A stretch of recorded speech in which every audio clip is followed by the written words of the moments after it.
ఎలక్షన్లు మేము ఓటు వేయాలంటే నువ్వు మాకు సరిగ్గా చెయ్యని చెప్పాలి. రోడ్లు వేయకపోతే రేపు నీకు ఓట్లు వేయమని చెప్పాలి.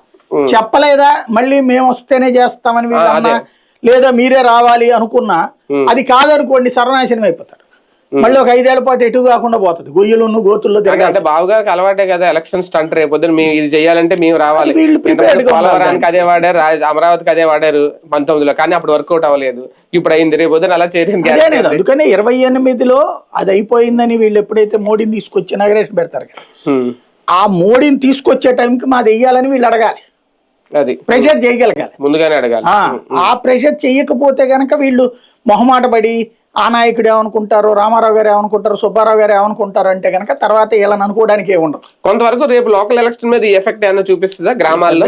అక్కడైతే ఏముండదండి, అక్కడ ప్యూర్లీ తెలుగుదేశం అది అంతే, ఇంకా మారేది ఏం లేదు వాళ్ళు. కానీ ఎందుకు లేట్ చేస్తున్నారు వీళ్ళు? ఇది ఒక్కటేనా, ఇది అయిన తర్వాత కన్స్ట్రక్షన్ లో ఉన్నప్పుడు వెయ్యరు, లేదంటే గ్రామాలను విస్మరించారా?